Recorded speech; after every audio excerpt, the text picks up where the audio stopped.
আসসালামু আলাইকুম। সবাইকে স্বাধীন বাংলাদেশের শুভেচ্ছা।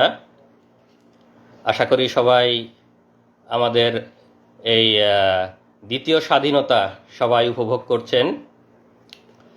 তো আপনারা সবাই জানেন যে আমরা দীর্ঘ 15 বছরের ফ্যাসিবাদ এবং জুলুম থেকে আমরা মুক্তি পেয়েছি, এবং এই ফ্যাসিবাদ এবং জুলুমের যে ভয়াবহ বর্ণনা, এর অনেক কিছুই আপনারা জানেন, আবার অনেক কিছু সম্বন্ধেই আপনারা অবগত নন। তো আমরা নিজেরাও সেই ফ্যাসিবাদ এবং জুলুমের যে ভয়াবহ নির্যাতন, সেই নির্যাতনের শিকার হয়েছি। তো আমি এখন আমার সেই ব্যক্তিগত অভিজ্ঞতা, ফ্যাসিবাদের যে গুম, আমি ব্যক্তিগতভাবে যে গুম হয়েছিলাম সেটি আপনাদের সামনে বিস্তারিত বর্ণনা করব ইনশাল্লাহ। তো আমি সংক্ষেপে প্রথমে আমার নিজের পরিচয় দিয়ে নিই। আমি ডক্টর এনামুল হক মনি। আমি এখন আছি দক্ষিণ কোরিয়াতে। আমি এখানে পোস্ট ডক্টরাল রিসার্চার হিসাবে আছি।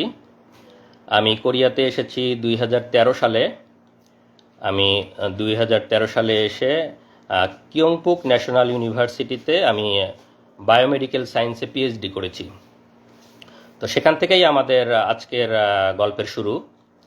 তো আমার সবসময় স্বপ্ন ছিল পিএইচডি শেষ করে আমি দেশে ফিরব, দেশের জন্য কাজ করব।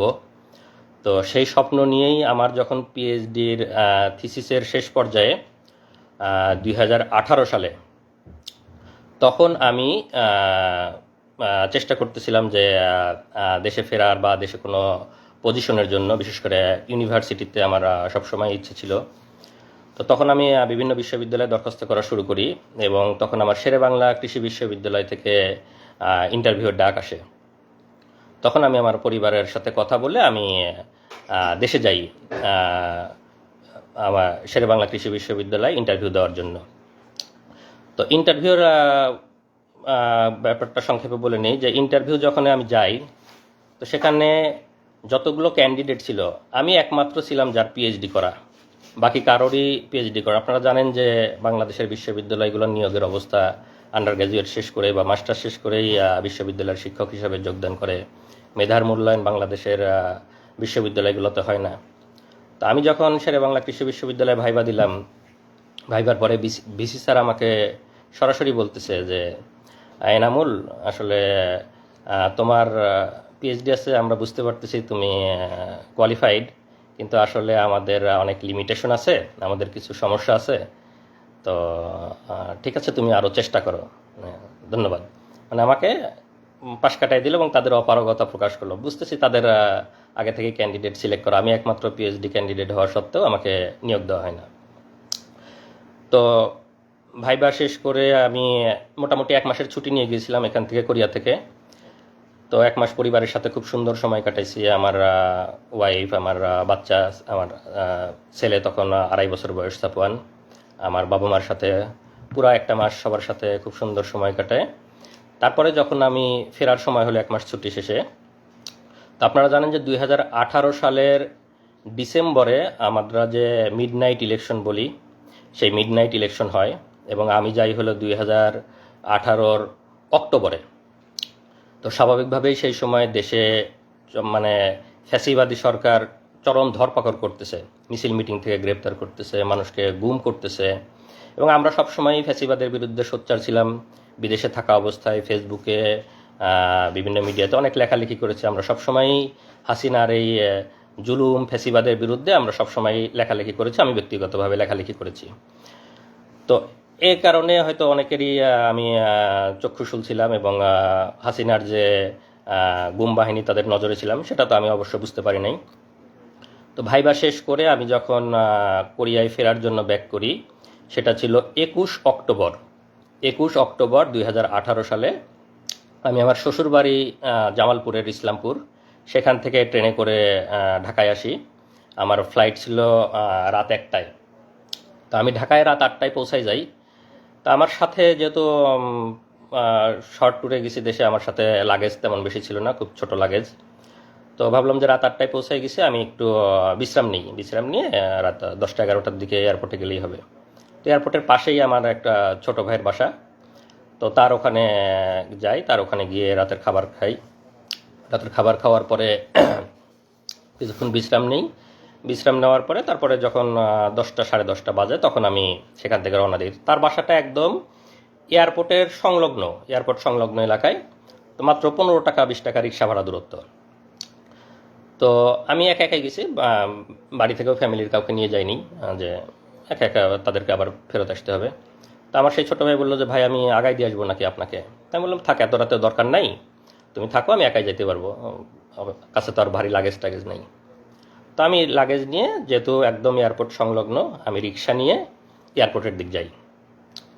তো আপনারা জানেন যে যারা বিদেশে থাকে, যখন দেশে যাতায়াত করে অনেকেই অনেক কিছু দেয়, প্রয়োজনীয় ডকুমেন্ট, অনেক সময় জরুরি মেডিসিন, অনেকের অনেক কিছু দিতে হয়।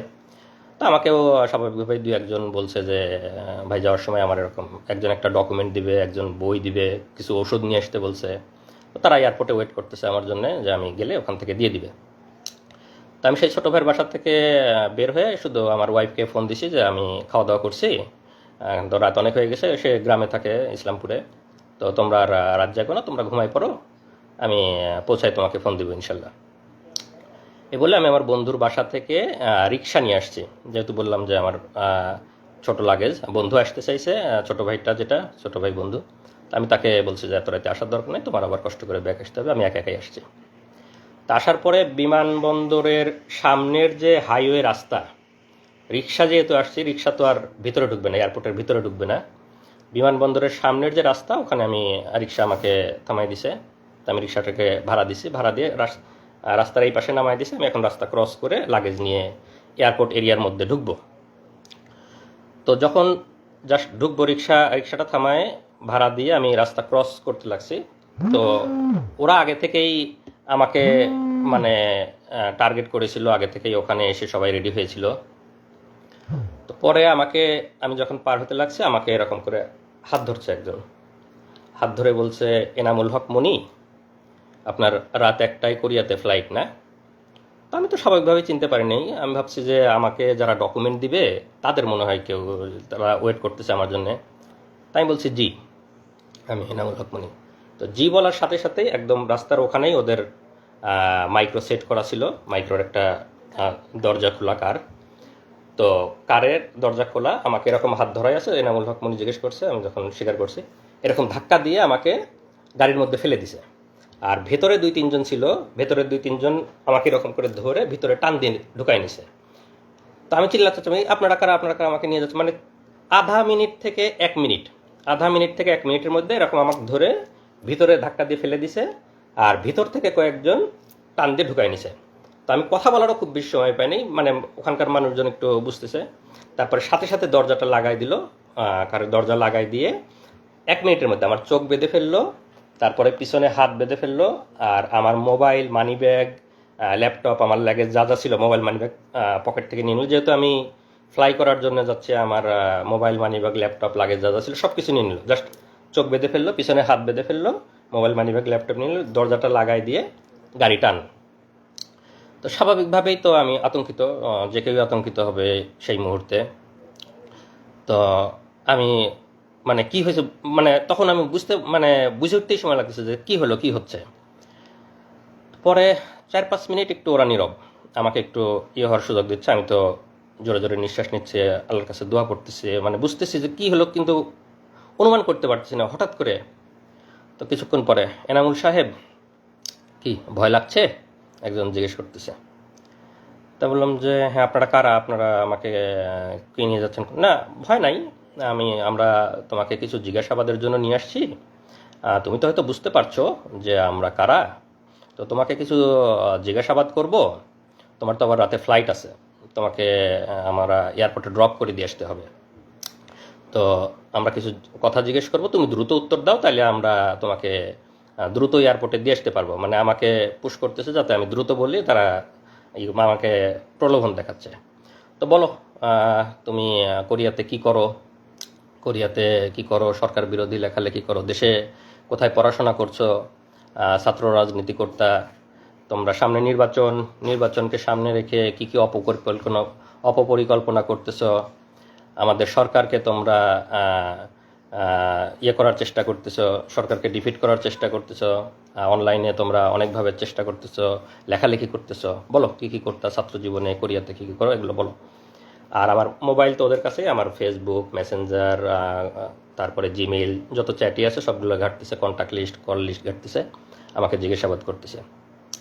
তা আমি আমার স্টুডেন্ট লাইফ থেকে বলতেছি যে আমি এরকম বাংলাদেশ কৃষি বিশ্ববিদ্যালয়ে পড়তাম, আমি ভেটেরিনারিতে অনার্স করছি, মাইক্রোবায়োলজিতে মাস্টার্স করছি, তারপরে আমি কোরিয়াতে আসছি, আমি পিএইচডি করছি, পিএইচডি শেষে আসছিলাম। আমি আমার মতো করে আমার ছাত্র জীবন আমার সব কিছু বর্ণনা না, আরও কিছু আছে আরও বলো, মানে পুশ করতেছে এরকম।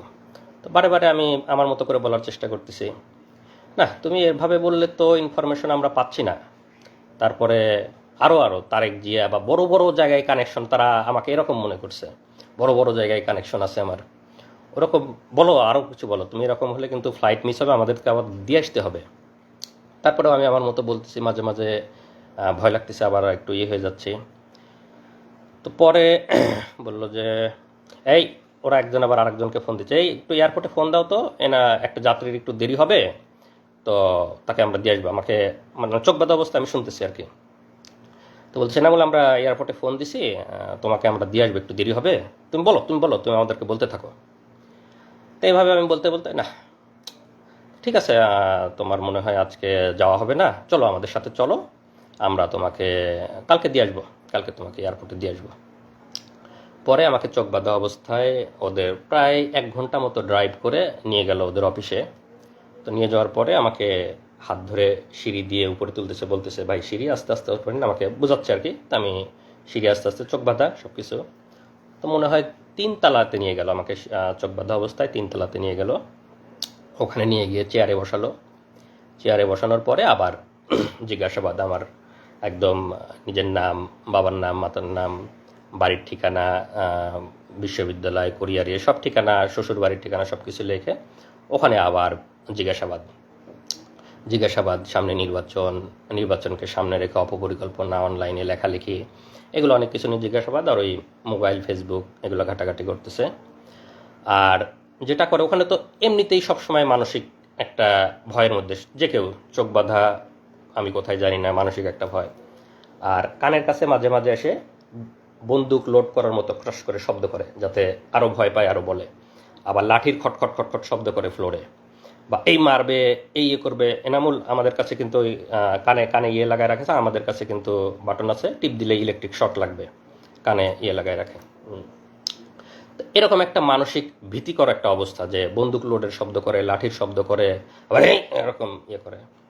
তা আমি আল্লাহর রহমত যে আমি আমার কথাগুলো মোটামুটি স্পষ্ট বের হচ্ছিল, তা আমি ওদের সাথে স্বাভাবিকভাবে কথা বলতে পারতেছিলাম। বেশি মানে যে একদম কথা জড়ো হয়ে আটকে গেছে এরকম না, ওইরকম হলে ওরা টর্চার আরও বেশি করে মারে। তো আমাকে সেরকম আর ইয়ে করতে পারে, আমাকে জিজ্ঞাসাবাদ করতেছে, আমি বলতেছি আমার মোবাইল, ইমেইল, চ্যাট বক্স সব কিছু ঘাটতেছে, এবং তারা ভাবতেছে আমি খুব শীর্ষ পর্যায়ের নেতা, শীর্ষ পর্যায়ের কানেকশন আছে, এগুলা বের করার চেষ্টা করতেছে, কিন্তু সেরকম কোনো কিছু ওরা পাচ্ছে না। পরে সারা রাত ধরে জিজ্ঞাসা করার পরে আমাকে পরের দিন সকালে ওদের গুমের যে রুম, সেই গুমের রুমে নিয়ে রাখে। তো র্যাবের যে গুমে, আমি এখনও বলতেছি যে আমি এখনও তো র্যাব জানি না, আর একটু পরে বলবো, তারপর এই মুহূর্তে বলে রাখি র্যাব, কারণ আমার এখনও তো চোখ বাঁধা, আমি তো জানি না। তো গুমের রুমে যখন রাখলো, তো তখন ওখানে গিয়ে দেখি যে ওখানে আরও কয়েকজন বিভিন্ন জায়গা থেকে ওরা তুলে নিয়ে আসছে, গুম করে নিয়ে আসছে, তাদেরকেও রাখছে। তো আমাকে আর একজনের সাথে রাখলো, আমরা 2 জন এক রুমে। তো সাধারণত ওরা একজনকে এক রুমে রাখে, আমাকে আর একজনের সাথে রাখলো। তো আমরা 2 জন, সেই ছেলেটার বাড়ি কুমিল্লা, সে হয়তো কোনো দিন আসবে, এসে কথা বলবে আপনাদের সামনে। তো রাখার পরে আমাকে ওখানে সকালে নাস্তা দিল। তো নাস্তা তো স্বাভাবিকভাবেই খাওয়ার কোনো অবস্থা নাই, আমি আসি ওখানে মানে একদম হতভম্ব, কি হলো, আমি গতকালকে ফ্লাইট, আমি কোরিয়াতে যাব, আমার পিএইচডি এর শেষ থিসিস জমা দিতে হবে, এরকম সব চিন্তা করতেছি, একদম হতভম্ব। তো সেই ছেলেটার সাথে কথা বলতেছি, যে ছেলেটা আমার রুমে ছিল গুম, আর পাশের 2টা রুমে আরও 2 জন 1 জন, মোট 5 জন আমরা একসাথে গুম ছিলাম। তো এই অবস্থায় আমি খুবই তো চিন্তিত, আপনারা স্বাভাবিকভাবেই বুঝতে পারছেন আমার মানসিক অবস্থা।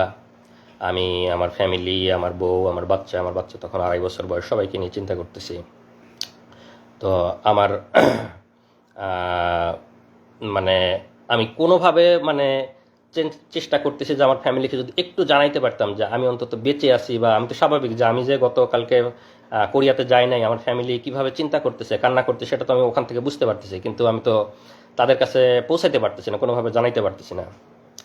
তো সামনে যারা গার্ড দেয়, তখন আমার যখন ঘুমের রুমে দিছে, রুমের মধ্যে রাখছে, তখন আমার চোখ খুলে দিছে। তো চোখ খুলে দেওয়ার পরে সামনে মানে রডের দরজা, আর সামনে আর একটা সলিড দরজা থাকে। তো রডের দরজা লাগাই দিলে সামনে যারা নিরাপত্তা কর্মী থাকে তাদের দেখা যায়, আর মানে সলিড দরজাটা লাগাই দিলে দেখা যায় না। তো ওরা রডের দরজাটা লাগাই রাখছে, সামনে যারা নিরাপত্তা রক্ষী যারা হাঁটতেছে তাদেরকে দেখা যাচ্ছে।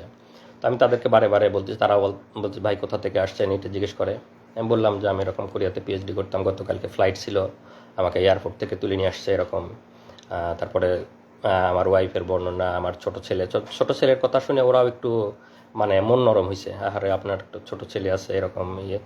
তো ওরা একটু মানে ভদ্র এবং আমাদের প্রতি খুবই সহমর্মী। তারাই করে ভাই আল্লাহ আল্লাহ করেন, কোনো কিছু হবে না। মানে অফিসারগুলা মানে টপ লেভেলের, মানে হাসিনা বাইসে বাইসে সবগুলা অফিসার একদম সর্বোচ্চ লেভেলের শুয়োরগুলোকে বসাইছে, কিন্তু যারা লোয়ার লেভেলের তারা অনেক মানে সিম্প্যাথেটিক এবং অনেক সহমর্মী, তারা আমাদের বিষয়গুলো বোঝে, তারা অনেক সান্ত্বনা দিচ্ছে, ভাই আল্লাহ আল্লাহ করেন, ঠিক হয়ে যাবে ইনশাল্লাহ, কিছুই হবে না, এরকম বোঝানোর চেষ্টা। আমি ওদেরকে অনেক অনুরোধ করি, ভাই আমার ওয়াইফ ওদিকে কান্নাকাটি করতেছে, ভাই আমার ওরা মরে যাবে, আমি অনেক একটু ওদেরকে যদি জানাইতে পারতাম, ভাই আমার ওয়াইফে একটু জানান যে আমি অন্তত বেঁচে আছি, এইটুক জানান ভাই। অনেক কান্নাকাটি করতেছে, অনেক রিকোয়েস্ট করতেছে। তো কোনো না ভাই, আমার ওদের কাছে মোবাইল, ওদের ডিউটিরত অবস্থায় মোবাইল আনার অনুমতি নেই, ভাই আমাদের মোবাইল আনার কোনো অনুমতি নাই, আপনি আপনি এগুলো বলেন না। তো এরকম সকাল থেকে দুপুর পর্যন্ত চলে যাচ্ছে, তাও কোনো ইয়ে হয় না। আমি তো বারে বারে চেষ্টা করতেছি ওদেরকে রিকোয়েস্ট করে, মানে যেভাবেই হোক একটু ইয়ে করার। বারে আমার যে রুমমেট ছিল তাকে বলতেছি। পরে এক সময় একটা মানে যে গার্ড ছিল তার একটি হয়েছে, তো বলতেছে যে ভাই ঠিক আছে, আপনি এক কাজ করেন, আপনার নাম্বারটা আমাকে বলেন, আপনার ওয়াইফের নাম্বার, আমার তো এখন ডিউটি, আমি ডিউটি শেষ করে গিয়ে আপনার ওয়াইফকে বলার চেষ্টা করব। তো আপনি নাম্বারটা বলেন, আপনি কাউকে বলেন না, আমি আপনার ছোট ছেলে আছে, এটা শুনে আমার অনেক মায়া লাগছে, আমি আপনার ওয়াইফকে বলার চেষ্টা করি। তো আমি তাকে আমার ওয়াইফের নাম্বারটা বলি।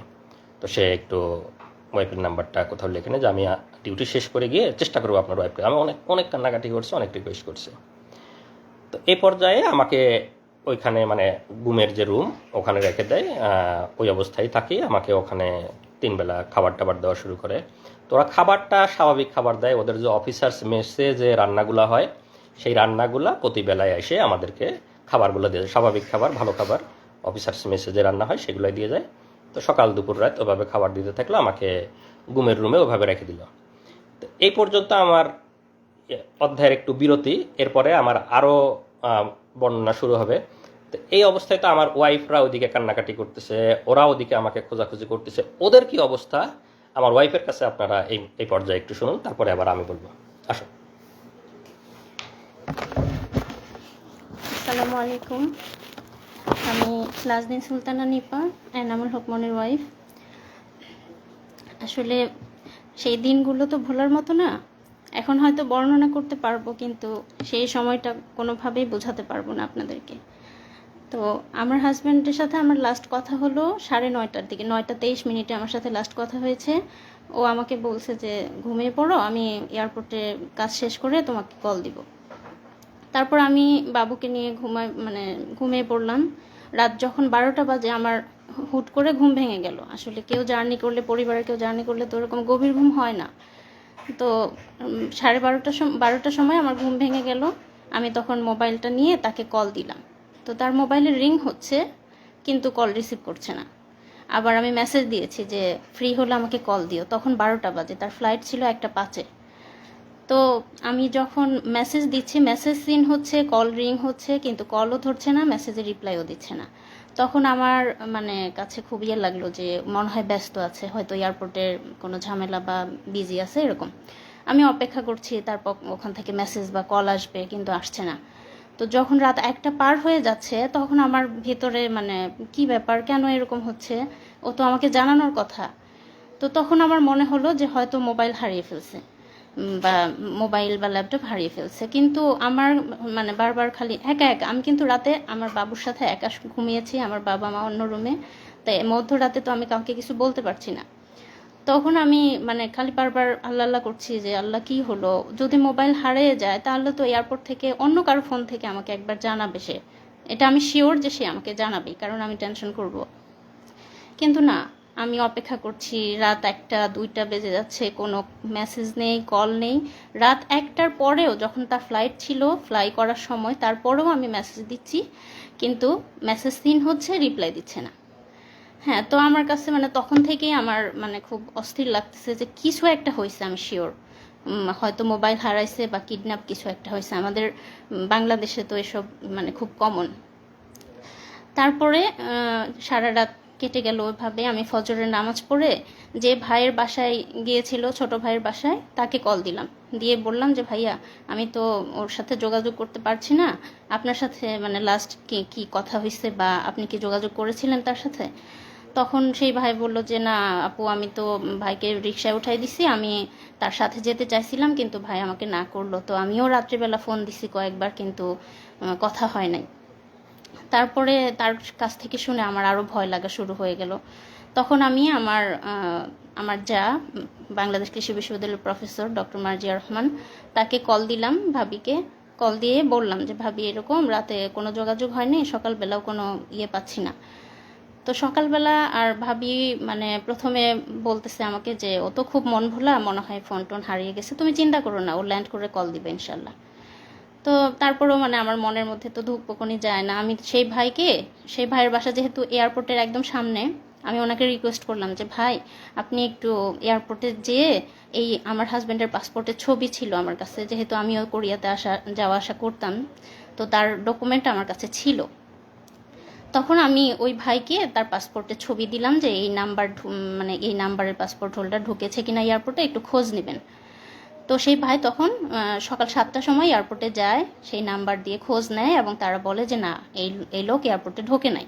তখন সকাল 7টা বাজে। তখন হলো আমি আমার ভাবিকে আবার কল দিয়ে বললাম ভাবি এই অবস্থা, ও তো এয়ারপোর্টে ঢোকে নাই, আমি এরকম নিউজ পেলাম। তখন ভাবি বললো ঠিক আছে, আমিও তুমি ছবিটা পাঠাও পাসপোর্টের, আমিও খোঁজ নিচ্ছি, আমার অনেক স্টুডেন্ট আছে ওখানে। তারপর ভাবিও খোঁজ নিল এবং ভাবিও সেম উত্তর পেল। তারপর সবার টেনশন শুরু হয়ে গেল, তাহলে কোথায় গেল, কি হলো? তখন মানে ভাইয়া ভাবি মানে আমি প্রথম জানাইছি আমাদের পরিবারে, আমার ভাসুর এবং যাকে, বাকিরা তো টেনশন করবে।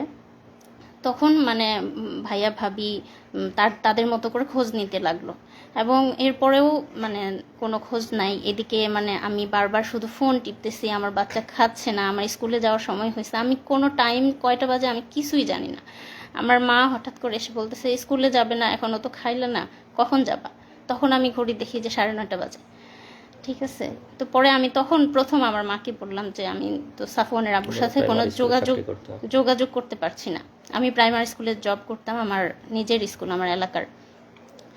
তো তখন আমার আম্মা শুনে তো মানে তখনই চিৎকার করে একদম কান্নাকাটি শুরু করে দিছে, এবং আস্তে আস্তে আমার অন্যান্য ভাসুর, আমার ভাইয়েরা যারা ঢাকায় থাকে, আমার কাজিনরা, এবং আমার হাজবেন্ডের যে ফ্রেন্ডগুলোর সাথে আমার মানে যোগাযোগ করা, কি 2-1 জনের সাথে যোগাযোগ করলাম, সবাইকে তখন জানালাম যে তাকে খুঁজে পাওয়া যাচ্ছে না, তার সাথে কোনো যোগাযোগ হচ্ছে না।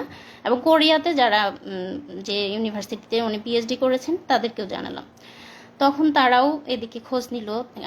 আমার হাজবেন্ডের কোরিয়াতে ল্যান্ড করার কথা ছিল সকাল 11টায়, মানে কোরিয়ান টাইম 11টায়, বাংলাদেশ টাইম হচ্ছে সকাল 8টায়। তো আমি যখন সকাল 8টা পার হয়ে গেল, সে ল্যান্ড করে নাই, এই খোঁজ পেলাম। এদিক কোরিয়া থেকেও মানে এয়ারপোর্টে খোঁজ নিচ্ছে তারা যে এরকম পাসপোর্ট হোল্ডার কেউ ল্যান্ড করছে কিনা, না তারাও মানে নেগেটিভ অ্যান্সার পারলো। এবং তারপর থেকে আমরা পুরোপুরি ধরে নিলাম সে মিসিং হয়েছে, কোনোভাবে কিডন্যাপ অথবা মলম পার্টি এই টাইপের কিছু একটা হবে। আমরা কখনোই কল্পনা করি নাই যে এটা রাজনৈতিক কিছু বা মামলা মোকদ্দমা মানে এই টাইপের কিছু হবে, গুম টাইপের, আমরা কখনোই ভাবিনি। তারপরে হ্যাঁ, সকাল তো পার হয়ে দুপুর হয়ে গেল। আমার ভাসুর ময়মনসিংহ থেকে, আমার ভাসুর প্রফেসর মাহমুদুল আলম, তিনি হচ্ছে ঢাকায় গেলেন। আমার কাজিনরা, তার ফ্রেন্ডরা সবাই যে যার মতো করে হসপিটালে, থানা, রেলওয়ে স্টেশনে, যেখানে যেখানে খোঁজা দরকার, এয়ারপোর্টের সামনে প্রত্যেকটা দোকানে দোকানে জিজ্ঞেস করেছে, ছবি দেখিয়ে জিজ্ঞেস করেছে যে এনাকে দেখছে কিনা। মানে তখন আমাদের অবস্থা এমন যে কোনো একটা অ্যাক্সিডেন্ট হয়েছে বা কিডন্যাপ কিছু একটা হয়েছে, এরকম কোনো ধরনের ক্লু, কোনো মেসেজ, কোনো কল কিছুই পাইনি আমরা। তারপর সারাটা দিন এভাবে চলে গেল এবং বারবার টিভিতে নিউজ মানে দেখতেছি যে কোনো অজ্ঞাত লাশের খবর আসতেছে কিনা, এই টাইপের মনের মধ্যে কত চিন্তা আসতেছে বলার মতো না। তারপরে যাই হোক সারা দিন চলে গেল, কোনো খোঁজ পেলাম না। রাত পার হয়ে গেল, 22 তারিখ দিবাগত রাত, মানে রাত যখন 12টা বাজে, মানে 23 তারিখ শুরু হলো, রাত 12টার সময় আমার হাজবেন্ডের নাম্বার থেকে আমার মোবাইলে কল আসলো। আমার মোবাইলটা যেহেতু ওরা নিয়ে নিছে, আমাকে যখন কিডন্যাপ করছে, গুম করছে, তখনই তো আমার মোবাইল ল্যাপটপ নিয়ে নিছে। আমার মোবাইল তো ওদের কাছে, আমার মোবাইল থেকে ওকে কল দিছে। হ্যাঁ, আমাকে কল দেওয়ার পরে মানে তারা বলতেছে যে আপনি কি এনামুল হক মনির ওয়াইফ? আমি বললাম যে হ্যাঁ, আমরা তো তাকে খুঁজে পাচ্ছি না, এই নাম্বার আপনি কোথায় পেলেন, এই ফোন কোথায় পেলেন? তখন সেই পুলিশ, মানে আমরা তো জানতাম না পুলিশ, মানে ওপর পাশ থেকে আমাকে বলছে যে বুঝতেই তো পারছেন আমরা, মানে ও আমাদের কাছে আছে, আমরা হচ্ছে মানে ওকে কিডন্যাপ করেছি, তো আমি যেভাবে যেভাবে বলবো আপনি সেভাবে কাজ করেন, তাহলে আমরা ওকে ভালো মানে ছেড়ে দিব, তার কোনো ক্ষতি হবে না, কিছু হবে না। আমি আর জাস্ট আপনাদের একটু কল রেকর্ডটা শুনে, আমি সেই সময় মানে সে ওই সময় মনে করছে যে কিডন্যাপার, তো কিডন্যাপার যেহেতু, তাহলে তো কিডন্যাপারের কথা পুলিশকে বলতে হবে। তো পুলিশকে বলার জন্য ও ওই সময় কলটা রেকর্ড করছে, যে পরে পুলিশের কাছে যা সকালে বলবে যে আমার হাজবেন্ডকে কিডন্যাপাররা কিডন্যাপ করছে, এই যে আপনাদের কল রেকর্ড, সেই হিসাবে কল রেকর্ড করছে। তো সেই কথাটা কি ছিল আপনারা শোনেন, ওর কল রেকর্ডটা আছে, কল রেকর্ডটা আমরা এখন লাইভের এখানেই প্লে করে দিচ্ছি। ঢাকায় না, আমি জামালপুর। আচ্ছা, জামালপুর থাকেন, সমস্যা নাই। জি। তো এখন এনামুলকে আমরা ছাড়ার ব্যাপারে ফোন করছি, ঠিক আছে? ঘটনা কি সেটা এখন জানার দরকার নাই। ঘটনা এনামুল বাসায় গেলে, বাড়িতে গেলে তারপরে বলবে। আচ্ছা, এখন কিছু বলতে পারবো না আমরা, ঠিক আছে? ও ভালো আছে তো ভাইয়া?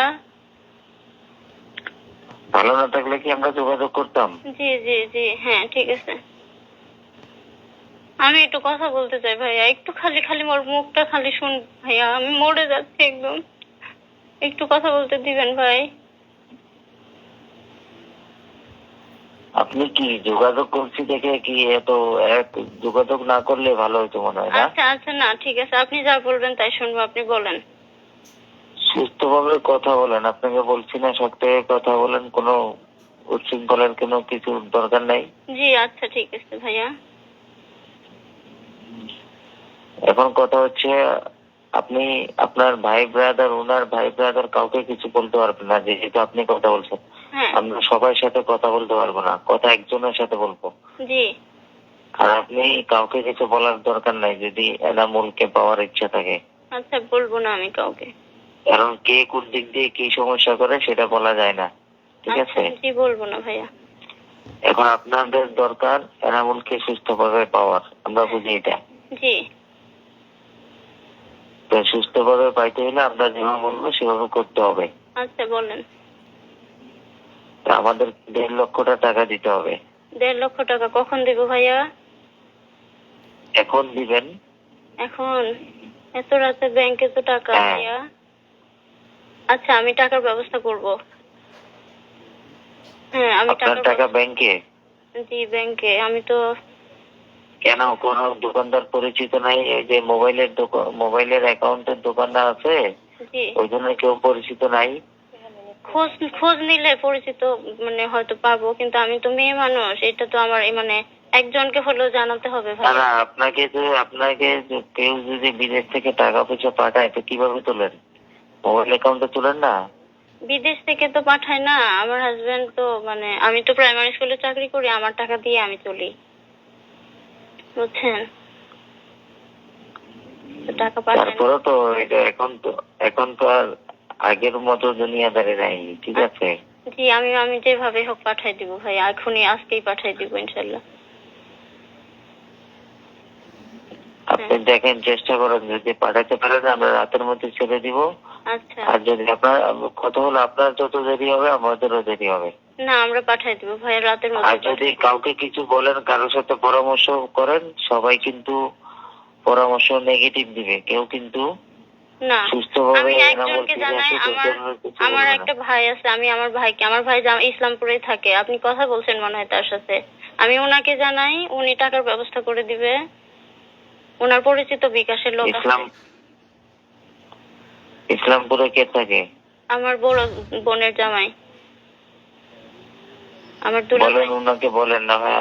ওনাকে বলেন না হয় আমার রবি নাম্বারে ফোন করতে, আচ্ছা অথবা আপনি ওনার সাথে কথা বলে আমাকে ফোন করেন। রবি নাম্বারে করেন, ওর মোবাইল এখন বন্ধ করে দিব। আচ্ছা ঠিক ওর আছে। মোবাইল সহ একেবারে ওকে গাড়িতে তোলার পরে ওকে মোবাইল দেওয়া হবে। আচ্ছা ভাইয়া আমরা টাকা পাঠিয়ে দেবো, কোনো সমস্যা নাই। হ্যাঁ টাকা পাঠিয়ে আরে ভাই, আমরা যেটা চাইতেছি সেটা দিলে আর আপনাদের সাথে কোনো বেমানি কেন করবো? কোনো জি দরকার জি আছে? জি জি ভাইয়া আমি পাঠিয়ে দেবো, টাকা রাতেই পাঠাবো। ঠিক আছে, জি রাখেন। আপনি আপনার লোককে বলেন বা আপনি কথা বলেন, ওই রবি নাম্বারে ফোন দেন, আপনি আপনার লোকের সাথে কথা বলেন। আচ্ছা আচ্ছা ঠিক আছে। ঠিক আছে, আচ্ছা রাখেন। আল্লাহ গো। তাড়াতাড়ি বলো। তা আমি তো ঘুমের রুমেই আছি এখনো, ওদের সাথে এখনো এগুলা হচ্ছে। তারপরে বলো। তারপর আমি বললাম যে আমাকে বললো যত দ্রুত আমি টাকা পাঠাবো তত তাড়াতাড়ি তাকে ছেড়ে দিবে, এবং গাড়ি রেডি আছে, জাস্ট টাকাটা পেলে তাকে ছেড়ে দিবে। আমি সকাল মানে 6টার সময় ওনারা আমাকে 4-5টা নাম্বার, ডাচ বাংলা বিকাশ মিলিয়ে প্রায় 4-5টা নাম্বার দিল। সবগুলোতে আমি হচ্ছে সকাল 6টা থেকে 9টা এর মধ্যেই আমি 1 লক্ষ টাকা পাঠাই। ঠিক আছে, যেহেতু শুক্রবার ছিল আর আমি অনেক রিকোয়েস্ট করছিলাম যে আমাদের কাছে এত বেশি টাকা নাই, আপাতত 1 লাখ, মানে আর শুক্রবার তো বিকাশ থেকে বেশি পাঠাতে পারছি না। আমি এখানে আমি একটু অ্যাড করে দেই। ওরা যখন আমাকে জিজ্ঞাসাবাদ করতেছিল তখন আমার ফিনান্সিয়াল অবস্থা বোঝার চেষ্টা করতেছিল, মানে এটা ওদের গুম, কিডন্যাপ, ক্রসফায়ার, র্যাবের বিজনেস, র্যাব ডিবির বিজনেস। ওরা গুম করে নিয়ে গিয়ে ফিনান্সিয়াল অবস্থা বুঝে, আর্থিক অবস্থা বুঝে, মানে ক্রসফায়ার দিবে না বা মেরে ফেলবে না, এই বিনিময়ে ফ্যামিলির অবস্থা বুঝে যার কাছে যত পারে মানে টাকা পয়সা মানে বিজনেস করে নেয়।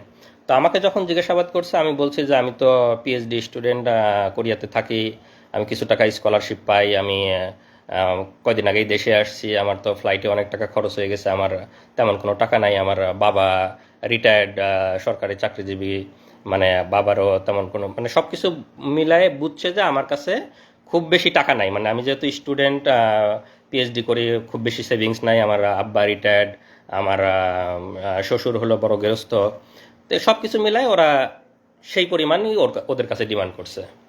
তারপর আমি সকাল 9টার মধ্যে টাকা পাঠালাম, তারা টাকা পেয়ে আমাকে কনফার্ম করলো যে হ্যাঁ টাকা পেয়েছি, আপনার ছোট ছেলে আছে শুনেছি, তারপর হচ্ছে আমরা ওকে কিছুক্ষণ পরেই ছেড়ে দিব, আপনারা গাড়ি নিয়ে রেডি থাকেন, কিছুক্ষণ পর মোবাইলটা দিয়ে ওকে ছেড়ে দিব। তারপর হলো আমার ভাসুরা ঢাকায় ছিল তখন, আমি তাদেরকে জানালাম যে এরকম এরকম কথা হয়েছে, ওনারা ছেড়ে দিবে, আপনারা গাড়ি নিয়ে রেডি থাকেন। তারা একদম রেডি গাড়ি নিয়ে। হ্যাঁ, এবং আমি মোবাইলটা নিয়ে বসে আছি যে তার একটা কল আসবে, এসে বলবে যে এনামুল এখানে আছে, আমরা তাকে ছেড়ে দিলাম, বা ও আমাকে কল দিয়ে বলবে যে আমি বের হয়েছি, এরকম। আমি ফোন নিয়ে বসে আছি, গ্রামে সবাই আমাকে ঘিরে ধরে বসে আছে, কিন্তু কল আর আসে না। সবাই মানে ওয়েট করছি আমরা, এদিকে আমার ভাসুররা ওয়েট করছে, কোনো কল আসে না। একদম 9টা 10টা 11টা বেজে গেল, কোনো কল আসলো না। তখন আমরা বুঝে গেলাম যে এটা মানে আমাদের সাথে ধোঁকা দিয়েছে। তারপর যে নাম্বারগুলোতে টাকা পাঠালাম সবগুলো নাম্বার বন্ধ, যে নাম্বারে কথা বলেছি ফোনে সেটাও বন্ধ, এবং আমরা সেই নাম্বারগুলো ট্র্যাক করার চেষ্টা করেছি। নাম্বারের কোনো মানে ঠিকানা বা আইডি কার্ড যে রেজিস্ট্রেশন করা হয়েছে যে নাম দিয়ে, সেগুলো আমরা খোঁজার চেষ্টা করেছি, সেই কোনো নাম্বারে কোনো রেজিস্ট্রেশন ছিল না সেই সিমগুলোতে। তো তারপর যাই হোক, দুপুর পর্যন্ত এরকম হলো। তখন পর্যন্ত আমরা তো মানে কিডন্যাপার হিসেবেই চিন্তা করেছিলাম। যখন দুপুরে টাকা পয়সা নেওয়ার পরেও ছেড়ে দিল না বা কোনো খোঁজ পেলাম না, তখন আমাদেরকে আমাদের অনেক শুভাকাঙ্ক্ষী, আমার হাজব্যান্ডের ফ্রেন্ড এবং তার ছোট ভাই বড় ভাই সবাই মিলে আমাকে ফোন করে বলতেছে যে আপু এটা না, এটা হচ্ছে কিডন্যাপ না, ভাইয়াকে সম্ভবত গুম করা হয়েছে, আমরা ধারণা করতেছি, এবং ইলেকশনের আগে এগুলো খুব বেশি করা হচ্ছে। আর হচ্ছে এই মুহূর্তে আমাদের যত বেশি মানে ভাইরাল বা মিডিয়াতে প্রচার করব তত বেশি মানে ভাইয়ের জন্য ভালো, না হলে খারাপ কিছু হয়ে যেতে পারে। তো তখন আমি ফ্যামিলির সাথে কথা বলে তাদেরকে অনুমতি দিলাম, এবং সেই মুহূর্তে কোরিয়া, বাংলাদেশ এবং TV channel, news paper, daily star, প্রথম আলো সব জায়গায়, ফেসবুক সব জায়গায় ভাইরাল হয়ে গেল। আমরা প্রচার করলাম যে তাকে পাওয়া যাচ্ছে না এয়ারপোর্টের সামনে থেকে, মানে এয়ারপোর্টে যাওয়ার পর থেকে তাকে আমরা আর খুঁজে পাচ্ছি না। এরকম নিউজ হলো একদম, মানে কোরিয়া, বাংলাদেশ সব জায়গায় একদম ভাইরাল হয়ে গেল। তারপর হচ্ছে তারপরটা অনেক বলবেন। হ্যাঁ, সে সময় আসলে অনেক পত্রিকা, টিভি মিডিয়া, যেহেতু আমি বিশ্ববিদ্যালয়ে পড়তাম, আমার বন্ধু, বড় ভাই, ছোট ভাই অনেকে সাংবাদিক ছিল, কোরিয়াতে অনেক সাংবাদিক বন্ধু ছিল। তো সবাই মানে যার যার অবস্থান থেকে চেষ্টা করে, সবাই নিউজ করে, অনেকটা ভাইরাল মতো হয়ে যায় সেই 2018 সালে, যাদের মনে আছে। তো এখানে একটা জাস্ট নিউজ আমার, যে এখানে ইংলিশ একটা নিউজ পেপার, যে পিএইচডি স্টুডেন্ট গোজ মিসিং, প্রথম আলো সহ অনেক জায়গায় আসে যে কোরিয়াতে ফেরার পথে পিএইচডি স্টুডেন্ট অপহরণ হয়ে গেছে। তো নিউজগুলো অনেকটা ভাইরাল মতো হয়ে যায়। তা আমি তো ওখান থেকে বুঝতেছি না, আমি যেহেতু ঘুমের রুমে আছি, আমি তো বুঝতেছি না আমাকে নিয়ে এত কিছু হচ্ছে। আমি বুঝতেছি সবাই খোঁজাখুঁজি করতেছে, কিন্তু এত নিউজ হয়েছে এটা তো আর আমার ধারণা নাই। তো ওখানে একবার একটা কারারক্ষী, মানে যে গার্ড থাকে, সে একবার এসে জিজ্ঞেস করতেছে, আপনি কি পিএইচডি স্টুডেন্ট নাকি, মানে ডিউটি চেঞ্জ হয়েছে অন্য একজন। তাই বললাম যে হ্যাঁ। আচ্ছা, আপনাকে নিয়ে অনেক লেখালেখি হচ্ছে, আপনার বন্ধু টন্ধু আছে নাকি সাংবাদিক? আমাকে হ্যাঁ, তো বিশ্ববিদ্যালয়ে পড়ছে, অনেক সাংবাদিক বন্ধু আছে। তা একটু খালি মানে বুঝতে পারলাম যে মনে হয় আমাকে নিয়ে অনেক লেখালেখি হচ্ছে। এরপরে আসল মানে যে এতক্ষণ তো বললাম যে আমাকে উপরে একটা রুমে রাখছিল, যেখানে আমরা 2 জন ছিলাম এক রুমে, এবং সর্বমোট 5 জন ছিলাম পাশাপাশি রুমে। এরপরে আমাকে যে আয়নাঘর, আমরা যেটা আসলে বুঝি যে গুমের যে স্পেশাল রুম, সেই স্পেশাল রুমে আমাকে নিয়ে যায়, রাখে, চোখ বেঁধে নিয়ে যায়। তো সেটা হলো যে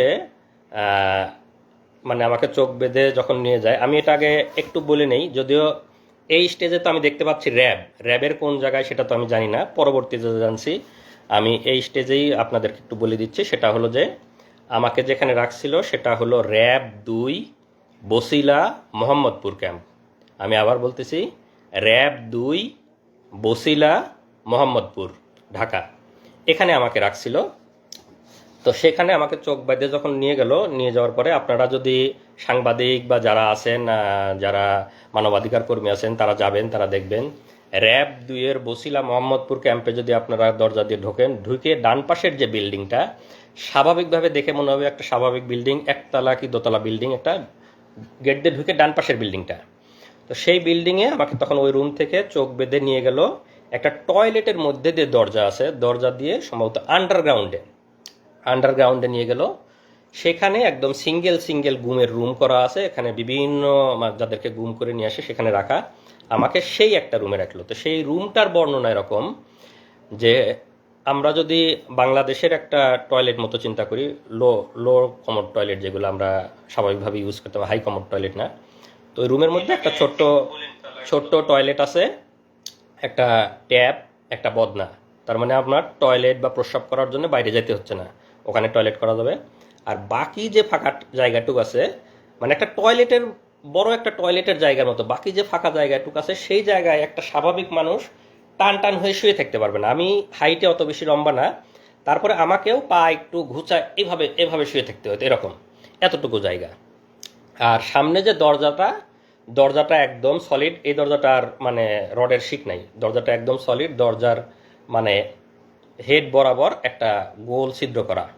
তো সামনে যারা মানে গার্ড থাকে, তো কাউকে বলার দরকার হলে ওই ছিদ্রর ওইটা সরায় ওদেরকে ডাক দিলে তখন ওরা কোনো কথা বলা বা কোনো জরুরি কিছু দরকার হলে ওরা, বা খাবার দেওয়ার দরকার হলেও ওদিক দিয়ে এসে কথা বলে তারপরে খাবার দেয়।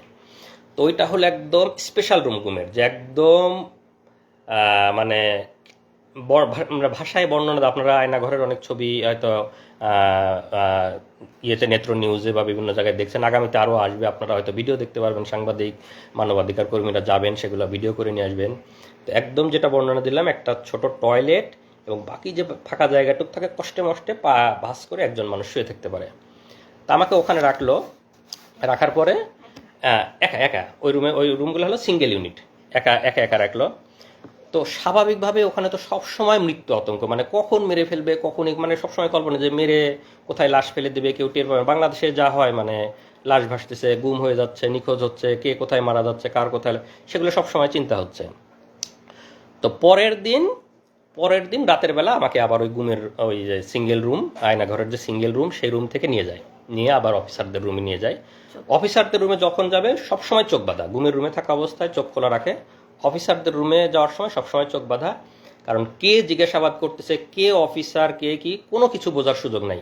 তারা বাংলাদেশি না ভিনদেশি তাও বোঝার সুযোগ নাই। এবং আমার কাছে যথেষ্ট সন্দেহ হয়েছে যে তাদের মধ্যে কিছু ভারতীয় মানে বা এদের থাকতে পারে, এবং এদের জিজ্ঞাসাবাদ, এদের টেকনোলজি, মোবাইল সার্চিং, এগুলো এত ইন্টেলেকচুয়াল, এত দক্ষ, আমার কাছে মনে হয় না যে বাংলাদেশিরা এত দক্ষ হতে পারে। তাদের মধ্যে দু একজন মানে ভারতীয় রয়ের গুপ্তচর থাকা অসম্ভব কিছু না, আমার কাছে মনে হয়েছে। কলকাতার হ্যাঁ, বা এবং ভাষাটাও সবসময় একদম পিওর বাংলা মনে হয় নাই, কয়েকজন কথা বলতেছিল। যাই হোক, যেটা বললাম যে মানে অফিসারদেরকে আমরা যেহেতু দেখতে পাচ্ছি না, তাদের বর্ণনা দেওয়ার তো সুযোগ নেই এই স্টেজে। তো সেখানে এরা রাতভর আবার আমাকে জিজ্ঞাসাবাদ করে, এবং সেদিন মানে ফিজিক্যাল টর্চার করে নাই, ভয়াবহ মানসিক টর্চার করছে। যেটা বললাম যে বন্দুকের গুলির শব্দ, লাঠির শব্দ, মানে কানে ইলেকট্রিক শক দেওয়ার মতো শব্দ, ভয়াবহ মানসিক টর্চার করে। এবং আমাকে প্রায় হয়তো আনুমানিক রাত 12টার দিকে আবার এনে গুমের রুমে রেখে দেয়। তো সেই দিন আমি মানে মোটামুটি এমনিতে অনেক আতঙ্ক ভয়, সেদিন মনে হলো যে আজকে মনে হয় খারাপ কিছু করতে পারবো। ওদের জিজ্ঞাসাবাদের ধরন বা সব কিছু মিলায় খুব মানে ভীতিকর একটা অবস্থা। তো এসে কোনো মতো শুয়ে আছে, ঘুমাই না, ঘুম তো আসার কোনো সুযোগই নাই ওখানে। তো যে অবস্থা, হয়তো ক্লান্ত হয়ে গেলে চোখটা একটু বুঝে আসে। তা আমাকে শেষ রাতের দিকে, রাত 4:30 বাজে, তখন আবার এসে দরজায় মানে র্যাবের একজন নক করছে, ভাই আপনি আসেন, আপনাকে নিয়ে দ্রুত অপারেশনে যাইতে হবে। তখন তো আমার বুকের মধ্যে একদম মানে চিৎ করে উঠছে যে এত রাতে অপারেশন, মানে তখন তো এমনিতে সবসময় মৃত্যু চিন্তা, ক্রস ফায়ারের চিন্তা, মানে আমাকে শুধু দরজায় ডাক দিছে, আপনি বের হয়ে আসেন, আপনাকে নিয়ে অপারেশনে যেতে হবে। তখন আমি পুরাপুরি শিওর যে ভাই মানে মনে হচ্ছে যে আমাকে ক্রস ফায়ারের দেওয়ার জন্য অপারেশন, র্যাবের অপারেশন এত রাতে আর কি হবে। তখন রাত 4টে 4:30 বাজে, আমি বুঝতেছি ফজরের সময় হয়ে যাচ্ছে। তখন আমি ওদেরকে বললাম, মানে ওই সময় তো চিল্লা চেঁচামেচি করেও কোনো লাভ নাই, মানে কেউ তো শোনার নাই। তখন আমি ওদেরকে বললাম যে ভাই একটু দেরি করেন, এখনই তো মানে আজান হয়ে যাবে, আমি ফজরের নামাজটা পড়ে নিই, আমি নামাজটা পড়ে বের হই। জীবনের মানে আমি একদম পুরাপুরি শিওর। আমি এখন হয়তো বলতে বলতে আমাদের অশ্রু শুকাই গেছে, মানে প্রথম যখন বলতাম আমি কান্নাকাটি করতাম আমার ওয়াইফের কাছে, সবার কাছে যখন বর্ণনা করছি, এখন বলতে বলতে মানে আমার অশ্রু শুকাই গেছে, হয়তো বা সেই এক্সপ্রেশনটা আসতেছে না যে মানে প্রথম দিকের আমার কি অবস্থা ছিল। আমি শতভাগ শিওর যে আমাকে ক্রস ফায়ারের জন্য নিয়ে যাচ্ছে, শুধু বলছে যে আপনি বের হন, আপনাকে নিয়ে অপারেশনে যেতে হবে। তা আমি ওদেরকে বললাম যে ভাই আমাকে একটু সময় দেন, আমি নামাজটা পড়ে বের হই, জীবনের শেষ নামাজ আমি পড়ে বের হই। আমি একদম মানে চিল্লা চেঁচামেচি করছি, চিল্লা চেঁচামেচি করে তো কেউ শোনার নাই। তো পরে আমি সুন্দর করে অজু করছি, অজু করে যখন টয়লেটে নিয়ে গেছে, ওরা চোখ বেঁধে হাত ধরে ধরে নিয়ে যায়। ওখানে গিয়ে আমি একটা খোয়া পাইছি, আমাদের যে খোয়া থাকে, তো খোয়াতে আমি টয়লেটের দেয়ালে মানে একটা নাম্বার লিখে, মানে আমার ওয়াইফের নাম্বারটা লিখে আসছি। মানে আমার কাছে মনে হচ্ছে যে আমাকে তো ক্রস ফায়ার দিয়ে দেবে, আমার ওয়াইফ বা আমার ফ্যামিলি মেম্বার কেউ কোনোদিন জানতেও পারবে না আমি কোথায় ছিলাম, কিভাবে মারা গেছি।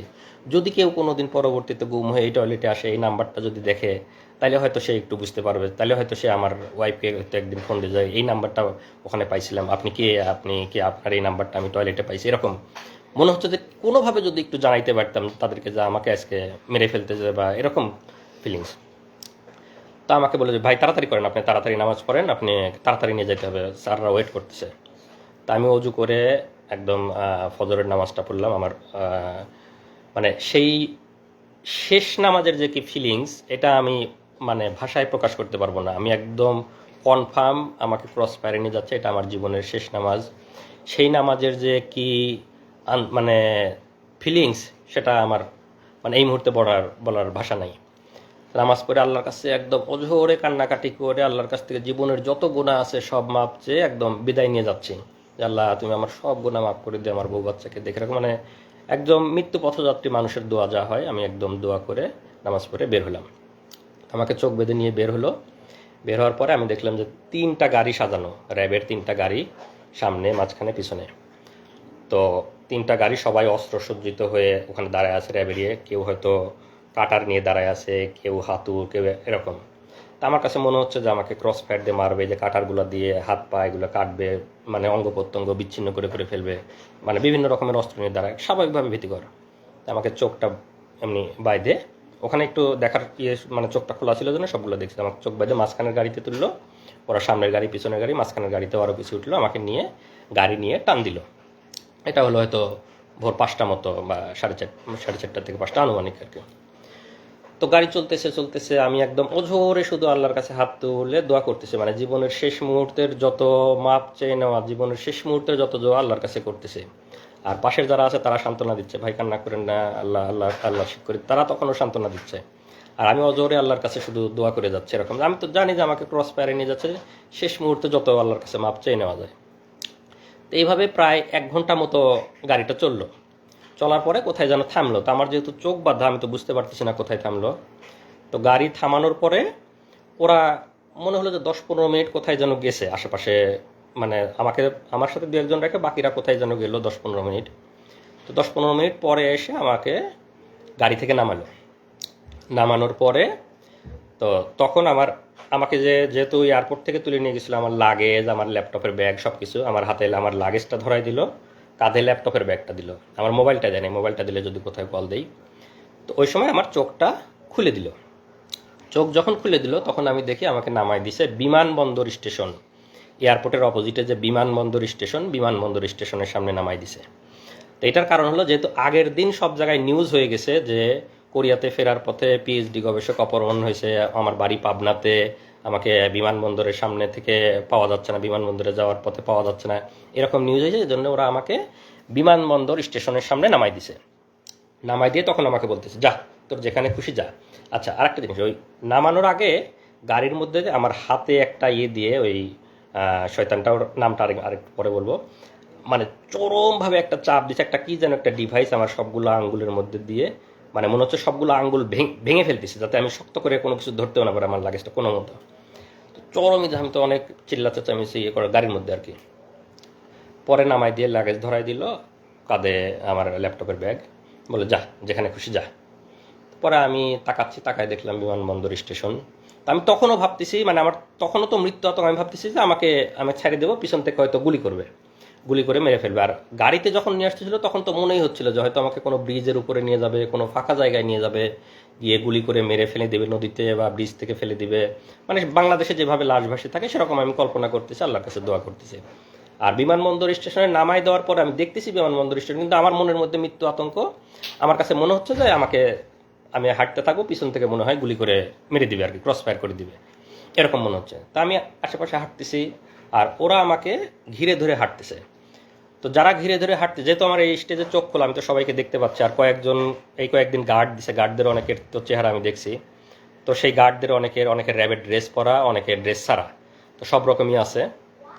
তা আমি আস্তে আস্তে এয়ারপোর্ট স্টেশনের ভিতরে ঢুকে গেলাম। তখন একটু সকাল হয়েছে, এয়ারপোর্টের স্টেশনের কিছু লোকজন আসছে।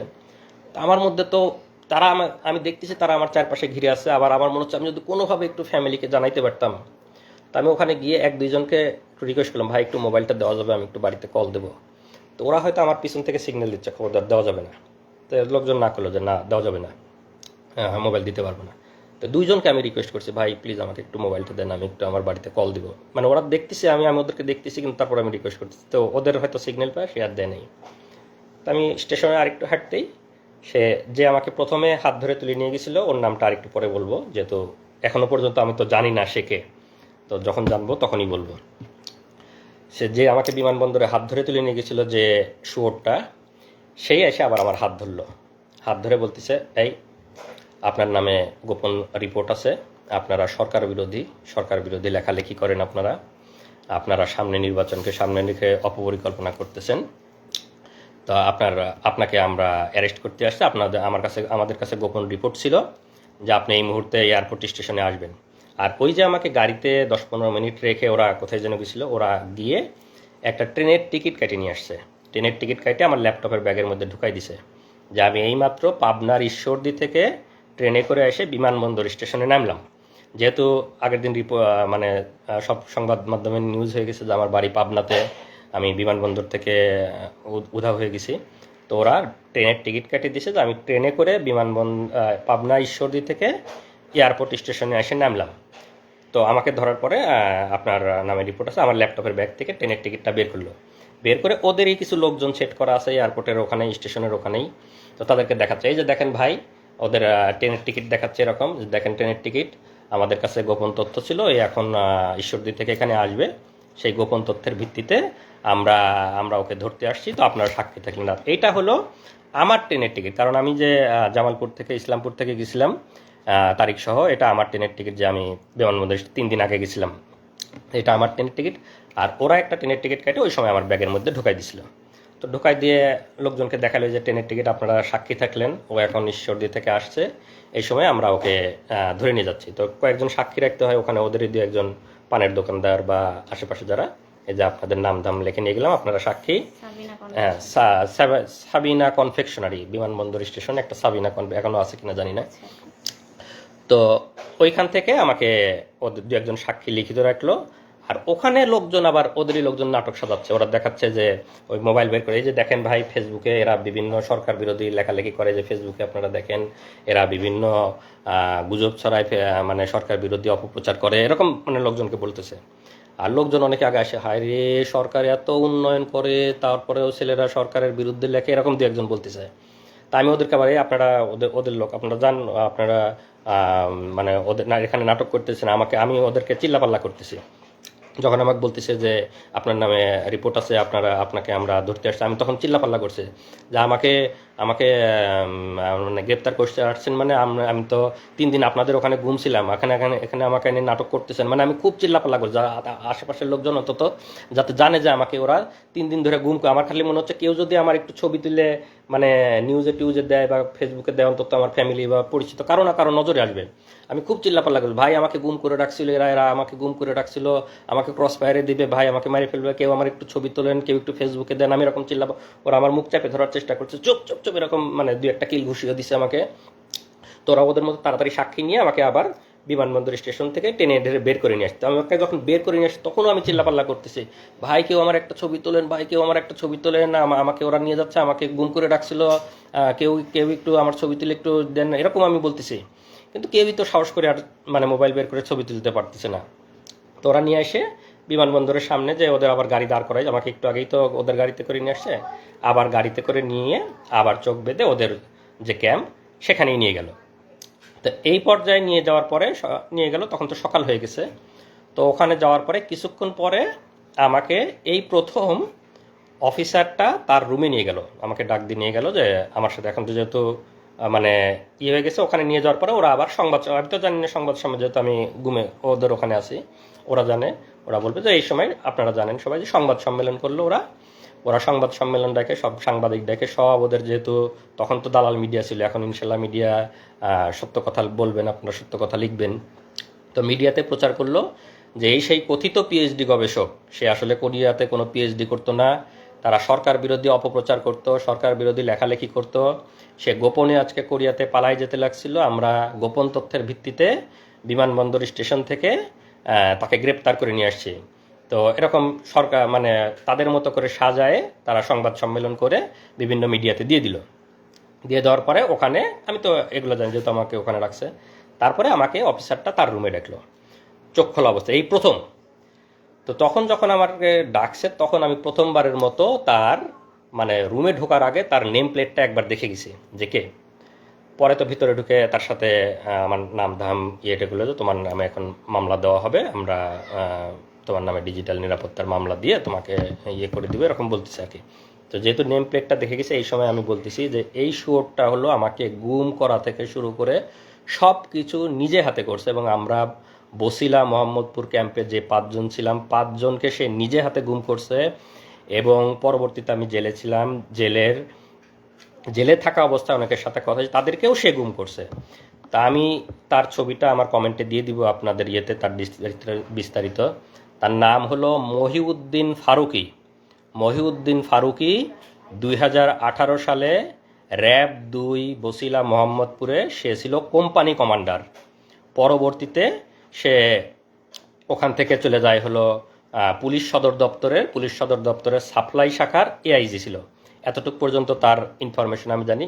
এটা হলো মহিউদ্দিন ফারুকি।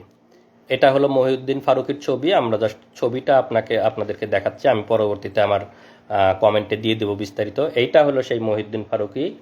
এই শোর আমাকে গুম করছে এবং আমার সাথে যারা 5 জন ছিল তাদেরকে নিজ হাতে গুম করছে। মহিউদ্দিন ফারুকি 2018 সালে র্যাব 2 এর কোম্পানি কমান্ডার, পরবর্তীতে পুলিশ সদর দপ্তরে সাপ্লাই শাখার এআইজি ছিল। আপনারা এর লিখে রাখবেন এবং এর ব্যাপারে আপনারা অবশ্যই তো অ্যাকশন নেবেন যারা মানবাধিকার কর্মী এবং যারা আছেন আইন শৃঙ্খলা রক্ষাকারী বাহিনী। তো আমাকে ওই সময় একবার জিজ্ঞাসাবাদ যেহেতু করে, আমি ওর নেম প্লেটে দেখে গেছি। তো পরবর্তীতে ওখান থেকে আমাকে ওখানেই রেখে দেয়, এদিকে সংবাদ সম্মেলন এটিয়ে করে আর কি। আর এর ব্যাপারে আরেকটু বলে রাখি, মহিউদ্দিন ফারুকি এরা তো হলো যে আমাদের নামে বিভিন্ন রকম অপবাদ দিয়ে আমাদেরকে মানে কালার করার বা আমাদেরকে অপমানিত করার চেষ্টা করেছে। এই মহিউদ্দিন ফারুকি আপনারা নাম দিয়ে সার্চ দিবেন, মহিউদ্দিন ফারুকি নাম দিলেই দেখবেন এর নামে বিভিন্ন রিপোর্ট আইছে। পুলিশ সদর দপ্তরের সাপ্লাই শাখার এআইজি থাকা অবস্থায় নারী কেলেঙ্কারিতে এক মহিলাকে, সে অবিবাহিত মানে বিবাহ বহির্ভূত মহিলাকে নিয়ে এসে সে নিয়মিত তার সাথে শারীরিক সম্পর্ক করতো তার অফিসেই, এবং সেই মহিলা এক পর্যায়ে প্রেগনেন্ট হওয়ার পরে সে মহিলাকে কোনোভাবে জোর করে ওষুধ খাওয়ায় অ্যাবর্শন করানোর পরে পরবর্তীতে আবার সে শারীরিক সম্পর্ক করতে থাকে, মহিলাটা আবার প্রেগনেন্ট হয়। পরবর্তীতে যখন সে আবার জোর করে অ্যাবর্শন করাতে যায়, তখন মহিলাটাও কোনোভাবে, উনি হয়তো আমার এই লাইভ যদি কোনোভাবে শুনে থাকে, মহিলাটাও কোনোভাবে হয়তো কোনো পাওয়ারফুল কারো মানে পরিচিত, সে তখন সেটা মানে মামলা করে তার নামে এবং সংবাদ সম্মেলন এটে করে। এই মানে শোরের নামে আপনারা সার্চ দিলেই পাবেন মহিউদ্দিন ফারুকি ভ্রূণ হত্যা মামলা, তার নামে 2টা না 3টা মামলা হয়েছে এবং সে তখন সাময়িক বরখাস্ত। র্যাব সদর দপ্তর মানে পুলিশ সদর দপ্তর সাপ্লাই শাখার এআইজি থাকা অবস্থায় তখন থেকেই সে সাময়িক বরখাস্ত। এগুলো হলো এদের চরিত্র। এরা হলো এরকম মানে বিবাহ বহির্ভূত এরকম মানে ব্যভিচার এগুলা নিয়ে থাকে এবং তারা আমাদের নামে বিভিন্ন রকম অপবাদ দেওয়ার চেষ্টা করে এবং তখন থেকেই মানে সাময়িক বরখাস্ত অবস্থায় আছে। এগুলো হলো এদের বাস্তব চরিত্র। তো ওখান থেকে তারপরে আমাকে যখন ওখানে রাখে, সংবাদ সম্মেলন করার পরে আমাকে নিয়ে পেপার পত্রিকায় ওদের মতো করে ভুয়া রিপোর্ট দেয়। এবং ওই দিন রাতে আমি যেহেতু বিমানবন্দরে চিল্লা চেঁচামেচি করছি যে আমাকে ওরা গুম করে রাখছিল, আমাকে কেউ ছবি তোলেন, কেউ আমার একটা ছবি তুলে রাখেন, আমাকে এরকম বলছি। তো তখন ওই দিন রাতে ওরা এইটা বুঝতে পারছে যে আমি লোকজনকে বলে দেওয়ার চেষ্টা করছি, ওদেরকে ধরা খাওয়ানোর চেষ্টা করছি। তো ওই দিন রাতে আমাকে ভয়ানক টর্চার করছে, শারীরিক টর্চার, যে তুই খুব চালাক না, তুই আমাদেরকে ধরাই দেওয়ার চেষ্টা করছিস যাতে আমরা ধরা পড়ে যাই, আমরা তোকে গুম করছি, এরকম চিল্লা চেঁচামেচি মানে অনেক অকথ্য ভাষায় গালিগালাজ করছে এবং ওই দিন রাতে আমাকে টর্চার করছে। তো টর্চারটা এরকম, রাতের বেলা আমি বলি আসলে, ওই দিন রাতে আমাকে চোখ বেঁধে ওদের আবার রুমে নিয়ে যায়, মানে দিনে চোখ খোলা ছিল, রাতের বেলা চোখ বাঁধা অবস্থায় আবার রুমে নিয়ে যায়। রুমে নিয়ে গিয়ে আমার এভাবে 2 হাতটা এরকম বাঁধে, এখানে হাত বাঁধে, আমার 2 পা বাঁধে, 2 পা এবং 2 হাত বাঁধে।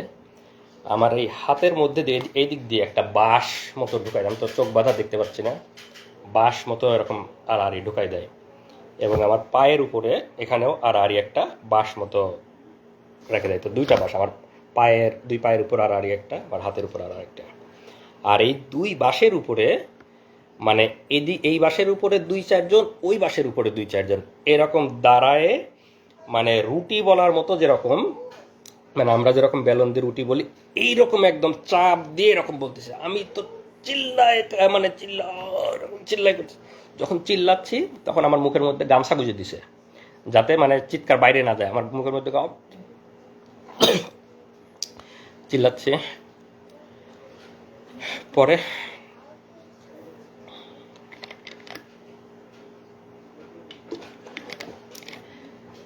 এভাবে প্রায় 15-20 মিনিট আমার উপর ভয়াবহ টর্চার চালায় ওরা। মহিউদ্দিন এই সেই গেঞ্জি বলতে ভুলে গেছি, এই সেই গেঞ্জি যে গেঞ্জি পরা অবস্থায় আমাকে তুলে নিয়ে গেছিলো, এই গেঞ্জি পরা অবস্থায় ছিলাম, এই গেঞ্জি পরা অবস্থায় আমাকে ওই টর্চার করে, রক্ত এবং ময়লা মিশ্রিত সেই গেঞ্জি। আমরা 5 বছর সেই গেঞ্জিটা যত্ন করে তুলে রাখছিলাম আজকের দিনের জন্য, যে আজকের দিনে আজকের এই দিনে আমরা এই গেঞ্জিটা পরে আপনাদের সামনে বলবো। এই সেই গেঞ্জি পরা অবস্থায় আমাকে টর্চার করে, ভয়ানক টর্চার, রক্ত এবং ময়লা এখনও আছে। টর্চার করার পরে পরের দিন সকালে আমাকে থানায় পাঠাবে। আমার নামে এর আগে কোনো মামলা নাই, কোনো রিপোর্ট নাই, কোনো মামলা নাই। এখন তো আমাকে থানায় দিতে গেলে একটা মিথ্যা মামলা দিতে হবে।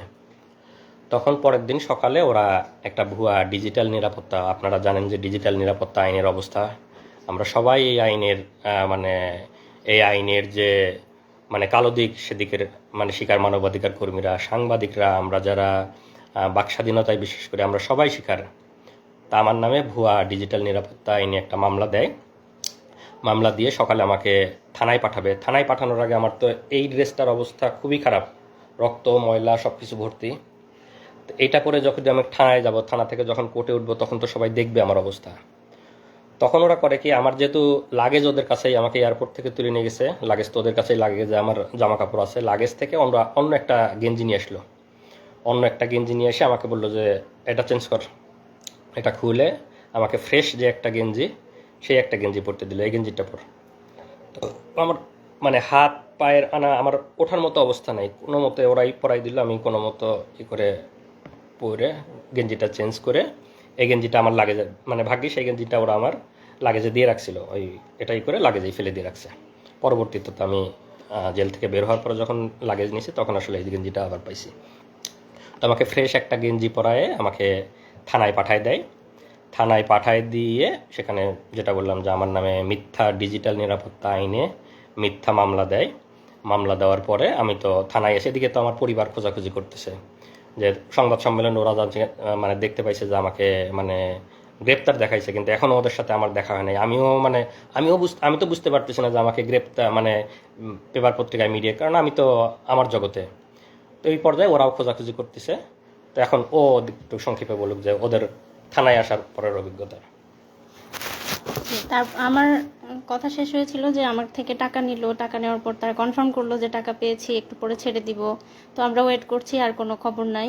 এরপরে যখন অনেক বেশি ভাইরাল হলো, তারপর হচ্ছে আমার কাছে ওই যে আমার হাজবেন্ড বললো না যে যারা গার্ড দিচ্ছিল তাদেরকে অনেক রিকোয়েস্ট করছে, তো সেখানকার একজন আমাকে কল দিয়ে বলছে যে আমি আপনার হাজবেন্ডের ব্যাপারে জানি, উনি ভালো আছে, উনি মারা যায় নাই, উনি ঠিক আছে, আপনারা চিন্তা করিয়েন না। তো আপনারা যে এত একদম ভাইরাল করে ফেলতেছেন, ম্যাসাকার করতেছেন, এই সেই করতেছেন, এগুলা কইরেন না, যত করবেন তত ক্ষতি হবে, এরকম করে আমাকে বলছে। তো তারপর আমি বললাম আমাকে তো কিডন্যাপের কথা বলে টাকা নিছে, তো এগুলা কারা তাহলে? পরে বললে তাই নাকি, টাকা নিছে, আপনারা টাকা দিছেন কেন? তারপরে আমি বললাম আমি তো জানি না, আমাকে বলছে কিডন্যাপ করছি, টাকা দেন, টাকা দিছি, কিন্তু তাকে আর ফিরিয়েও দেয় নাই এবং ফোন নাম্বারও বন্ধ। তখন সেই পুলিশ অফিসার বলছে না, কিডন্যাপ করা হয় নাই, সে ডিবির হেফাজতে আছে এবং তাকে সম্ভবত অ্যারেস্ট দেখানো হতে পারে 2-1 দিন পরে। আপনারা যারা লাইভটা দেখতেছেন একটু শেয়ার করেন, যাতে বাকি সবাই আসলে যে ফ্যাসিবাদ এবং গুম এরা যে কতটা ভয়াবহ, সবাই যেন জানতে পারে। হাসিনার ফ্যাসিবাদের শাসন এবং হাসিনার গুম নিয়ে সবাই যেন জানতে পারে। আপনারা সবাই লাইভটা একটু শেয়ার করে দিন, যাতে সবার কাছে এই ইনফরমেশনগুলো পৌঁছায় যায়। তো ওই পুলিশটা আমাকে ফোন দিয়েছিল হলো দুপুর 11:30 থেকে 12টার এদিকে। তো আমাদের অবস্থাটা এমন ছিল, আমরা কাউকে বিশ্বাস করতে পারছি না তখন, কারণ কিডন্যাপের কথা বলে টাকা নিল, আবার পুলিশ ফোন করে আমাকে বলতেছে যে আপনারা এত ভাইরাল কেন করতেছেন। তো তখন আমাদের মনে হচ্ছে যে ওরা আমাদেরকে বাধা দেওয়ার জন্য হয়তো বা মিথ্যা কথা বলতেছে, আমাদের মনের ভেতরে সেই ধুকপুকনি কমে নাই। তারপরে যাই হোক সারাদিন চলে গেল। বিকাল 3টা 2:45 থেকে 3টা এর মধ্যে হচ্ছে আমার ভাসুর, আমার যারা ঢাকায় ছিল, আমার ভাসুর আমাকে ফোন দিয়ে বলল যে সংবাদ সম্মেলন করে ওরা তো মনিকে অ্যারেস্ট দেখাইছে। তো ইয়েতে কি রেলওয়ে থানায় অ্যারেস্ট দেখাইছে। আর আমরা হচ্ছে তার জিডি করছিলাম হচ্ছে দক্ষিণ খান থানায়। তো রেলওয়ে থানায় অ্যারেস্ট দেখাইছে। আমার ভাসুরা সাথে সাথে সেখানে গেছে, যে তার সাথে দেখা করতে চাইছে, বলছে যে না এখন দেখা করা যাবে না এরকম। তো তখন আমার ভাসুর আমাকে বললো যে তুমি এখনই রওনা দাও, হয়তো তোমাকে দেখা করতে দিবে, তুমি সাফওয়ানকে নিয়ে এখনই চলে আসো।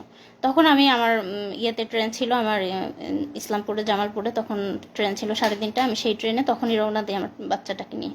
তো এর মধ্যে যে 3টা দিন গেছে, এই 3 দিনে আমি শুধু একটু পানি খেয়েছিলাম। এবং আমার বাচ্চাটা তখন কোথায় যাচ্ছে, কি খাচ্ছে, আমি কিছুই জানি না। তো সেই অবস্থায় আমি আমার ছোট বাচ্চাটাকে নিয়ে আমি আমার দুলাভাইয়ের সাথে করে ট্রেনে যাচ্ছি। তারপর আমরা মানে 8:30টার দিকে ঢাকায় পৌঁছলাম। পৌঁছেই হচ্ছে আমি আমার ভাসুরকে কল দিলাম যে কোথায় আসব। তো পরে বললো যে থানায় আসার আগে থানায় আসো, আর হচ্ছে অফিসারের নাম্বার দিল যে আগে এনাকে ফোন করো যে দেখা করতে দিবে কিনা, এত দূর থেকে আসছো, যদি দেখা করতে না দেয় শুধু শুধু আসে কষ্ট করা লাগবে, আগে কল দিয়ে কথা বলে নাও। তো কল দিলাম, তখন ওনারা বললো যে না, রাত্রেবেলা আমরা কাউকে দেখা করতে দেই না, আমাদের অফিসাররা রাতে থাকে না, তো অনুমতি ছাড়া দেখা করা যাবে না, আপনারা কালকে সকালে আসবেন, সকালে তাকে কোর্টে নেওয়া হবে তখন আসবেন। তো আমি তো 3-4 দিনের এই ধকল, তার মধ্যে বাচ্চাটা নিয়ে আত্মীয়র বাসায় উঠেছি। আমার বাচ্চাটার অযত্নে ওর মানে পেটে গ্যাস হচ্ছে, মানে ওর প্যান্ট নষ্ট হচ্ছে, এরকম অবস্থা। তারপরে মানে যাই হোক, আমার তখন ফিলিংসটা এমন ছিল যে আল্লাহ, পাওয়া তো গেছে, সে তো বেঁচে আছে, এটাই আলহামদুলিল্লাহ। হ্যাঁ, তখন এরকমই ছিল, আমার খালি মনে হচ্ছে কখন সকাল হবে, আমি কখন দেখতে যাব। তারপর সকালবেলা আসলাম। তো আসার পরে হচ্ছে 10:30টার দিকে আমি রেলওয়ে থানার সামনে আমার ছোট বাচ্চাকে নিয়ে আমার ভাসুররা ছিল কোর্টে, মানে আমাদের কথা ছিল এমন যে যদি কোর্টে নিয়ে যায় যেন ওনারা দেখতে পায়, আবার থানায় থাকলে যেন আমি মানে যে কেউ একজন যেন দেখতে পারি, যে কেউ। তো ওনারা ওখানে ছিল, আর আমি আমার দুলাভাই সহ বাচ্চা সহ আমরা হচ্ছে রেলওয়ে থানার সামনে দাঁড়ায় আছি। আমরা হচ্ছে বারবার জিজ্ঞেস করতেছি, আমাকে তো কিছু বলতেছে না যে আছে কি না আসলে, বা এই সে কিছুই বলতেছে না। তো তখন আমার শ্বশুরবাড়ি যেহেতু পাবনা, আমার শাহজাদপুর পাবনার কাছাকাছি এক এলাকার একটা পুলিশ ছিল, উনি আমাকে বলল যে আপনারা অপেক্ষা করেন, আছে উনি এখানে, কিছুক্ষণ পর বের করা হবে। তো সকাল 10:30 থেকে 12:30 পর্যন্ত রোদের মধ্যে দাঁড়াই ছিলাম। আমাদেরকে থানায় ঢুকতে দেয় নাই, ওখানে কোনো বসার জায়গা ছিল না, এবং ওখানে যেহেতু স্টেশন, চাইলে আমরা যেয়ে বসতে পারতাম। আমাদের কাছে মনে হয়েছে যে 1 মিনিটও এখান থেকে নড়বো না, যদি এর মধ্যে নিয়ে যায়, আমরা কোথাও গেলাম তখনই যদি নিয়ে যায়। আমার বাচ্চা তখন হচ্ছে মানে 2-2.5 বছর বয়স, মানে ওর খাওয়া ঘুম সব কিছু উল্টাপাল্টা হয়ে যাচ্ছে। তো যাই হোক, তারপরে তাকে 12:30টার দিকে হচ্ছে বের করলো। যখন বের করলো দেখি যে তার 2 হাত বাঁধা, এবং মানে এই যে আপনারা দেখছেন আসিফ মাহতাব স্যারকে যেভাবে বেঁধে বের করছে কোর্টে, সেইভাবে তাকে বেঁধে বের করছে। আমি দৌড়ে চলে গেছি, দৌড়ে গিয়ে তাকে জড়ায় ধরে খালি আলহামদুলিল্লাহ বলছে, আর বলছি যে তুমি একটুও চিন্তা করো না, সব ঠিক হয়ে যাবে। হ্যাঁ, আমি কাঁদি নাই, আমি তাকে সাহস দিচ্ছি, আমি বলছি যে সব ঠিক হয়ে যাবে ইনশাল্লাহ, তুমি একটুও চিন্তা করো না। ও আমাদেরকে দেখে অবাক হয়ে গেছে যে আমরা কিভাবে জানলাম, কিভাবে এখানে আসলাম। তো আমার মানে আমরা ওখানে যাওয়ার সাথে আমার তো ধারণাই নাই যে ওরা মিডিয়ার মাধ্যমে জানছে, মানে থানার সংবাদ পাইছে, থানাতে চলে, কারণ আমি তো থানার মধ্যে, মানে আমি কিছুই বুঝতে, মানে আমি ওদেরকে দেখে অবাক হয়ে গেছি যে মানে ওরা এখানে চলে আসছে। আমি আমার ছেলেকে নিয়ে আমি যখন গেলাম দৌড়ায়, ওরা আমাদের কুকুরের মতো দূর দূর করে মানে ইয়ে করে দিচ্ছে, তাড়া দিচ্ছে, এই চলে যান চলে যান, খবরদার কাছে আসবেন না, কাছে আসলে কিন্তু আসামিকে টর্চার করব, খবরদার কাছে আসবেন না। তো ও আমার বাবুকে জাস্ট একটা চুমা দিতে আসছিল, মানে ঠোঁটটা কাছে নিয়ে আসছে আমার বাবুর গালের কাছে, ওরা দিতে দেয় নাই। ওরা ওকে দড়ি ধরে টান দিয়ে হেঁচকে টান দিয়ে নিয়ে গেছে। এই দৃশ্য আমি কোনোদিনও ভুলবো না। তারপর যাই হোক, ওনাকে একটা সিএনজিতে উঠালো, পাশে তো 3-4 জন পুলিশ ছিল, তো সাথে সাথে আমরা আরেকটা সিএনজি ভাড়া করলাম। ভাড়া করার পরে আমাদেরই হলো যে আমরা ওদেরকে পুরো ফলো করব, ওরা যেদিক দিয়ে যাচ্ছে আমরা ওইভাবে। তো যে ফলো করতেছি, আমাদের সিএনজি ওদের সিএনজি পাশাপাশি ছিল, এবং একটা জ্যাম লেগে যায়, জ্যাম লেগে যাওয়ার ফলে তাদের সিএনজি আর আমাদের সিএনজি একদম পাশাপাশি, মানে আমি বারবার আমার এখান থেকে দেখতেছি ও একটু করে তাকাচ্ছে। তো আমি সাফনকে বলছি, দেখো ওই যে তোমার বাবা, ডাকো বাবাকে ডাকো। সাফন ডাকতেছে, বাবা বাবা এমন করে ডাকতেছে। পুলিশ কতটা হিংস্র, কতটা খারাপ, সে সিএনজি থেকে বের হয়ে এসে, আমাদের সিএনজিওয়ালা একটু বয়স্ক ছিল, আমাদের সিএনজিওয়ালাকে লাথি মেরে বলতেছে যা তাড়াতাড়ি এখান থেকে, মানে আমাদের সিএনজি ওখানে দাঁড়াতে দিচ্ছে না। সে বয়স্ক মানুষটার সাথে খারাপ, জাস্ট আমার ছেলে একটু বাবা বলে ডাকছে, এটাই ওদের সহ্য হচ্ছে না। ঠিক আছে, তখন ওরা লাথি মেরে আমাদের সিএনজিওয়ালাকে বলতেছে যা তাড়াতাড়ি, মানে যেন দেখাই না হয় এরকম। পরে যাই হোক, ওনাকে নিয়ে গেল, নিয়ে যাওয়ার পরে কোর্টে মানে যখন ওনাকে সিএনজি থেকে নামিয়ে গারদে নিচ্ছে, আমার ভাসুররা তখন প্রথম 3-4 দিন পরে তাদের ভাইকে দেখতে পেল। তারপর আমরা নামলাম, নামার পরে আমরা মানে অপেক্ষা করছি কি করে কি হবে, কারণ আমাদের পরিবারে কোনো, আমার শ্বশুর বাড়ি আমার বাবার বাড়ি কোনো ফ্যামিলিতেই এরকম কিছু হয় নাই, আমরা কিচ্ছু জানি না কি হতে যাচ্ছে কি হবে। কিন্তু আমার মনের মধ্যে একটা সাহস ছিল যে আমার ভাসুররা অনেক ভালো ভালো জব করে ইনশাল্লাহ খুব দ্রুত বের করে আনতে পারবে। আমি জানি না, আমি ছোট মানুষ, তখনও এসব বুঝি না, মানে এত কষ্ট যে হবে সেটা বুঝতে পারিনি। আমার মনে হয়েছে খুব দ্রুত 2-3 দিনের মধ্যেই হয়তো বের করতে পারবে। তো তারপর যাই হোক, আড়ত থেকে তাকে কোর্টে নেওয়া হলো। আমরা পিছে পিছে যাচ্ছি, আমাদেরকে একটু কাছে ঘেঁষতে দিচ্ছে না, মানে কোনো কথা কোনো ইনফরমেশন যেন আমরা তাকে না দিতে পারি বা উনি আমাদেরকে কিছু না জানাতে পারে, তার কাছেই ঘেঁষতে দিচ্ছে না এবং দূর দূর করে তাড়িয়ে দিচ্ছে। তারপর হচ্ছে তাকে তখন কোর্টে তোলা হলো। এরপর তুমি বলো। যে আসলে অভিজ্ঞতা বলতে গেলে আরও অনেক কষ্টের কথা, সব কিছু বলা এক লাইভে সম্ভব না। এরপরে তো আমাকে কোর্টে নিল গারোদের বা মানে কোর্টের কাহিনী আপনারা অনেকেই জানেন, যাদের পরিবারের অনেকে মামলা মোকদ্দমার শিকার হয়েছে। সেখানে কি অবস্থা সেটা আর বর্ণনা না করি, আমাদের লাইভ অনেক লম্বা হয়ে যাবে। তো আমাকে সেখানে যেহেতু বললাম যে ডিজিটাল নিরাপত্তা আইন, সরকার যে আইনটা করছে আমাদের বাক স্বাধীনতা হরণের আইন, আমাদের স্বাধীনতা হরণের আইন, সেই আইনে মিথ্যা মামলা দেয়। মামলা দিয়ে আমাকে কোর্টে চালান দেয় এবং কোর্ট থেকে আমাকে রিমান্ড দেওয়া হয়। আইনজীবী, আমি তখন আমার আমার আমার আইনজীবী বলছে যে পিএইচডি করে, পিএইচডি শেষ মানে শেষের ইয়েতে, মানে স্কলার, সে রিসার্চার। এত কিছু শোনার পরেও বিচারক আমাকে রিমান্ডে দিছে, আসিফ মাহতাব স্যারকে বা আমাদের সম্মানিত শিক্ষকদেরকে যেভাবে দেওয়া হয় সেভাবে আমাকে প্রথমে 3 দিনের রিমান্ডে দেয়, পরে আরও 1 দিনের রিমান্ড এবং সেগুলার অভিজ্ঞতা বর্ণনা করতে গেলে আরও অনেক লম্বা হয়ে যাবে। তো সেগুলো আজকে বর্ণনা না করি।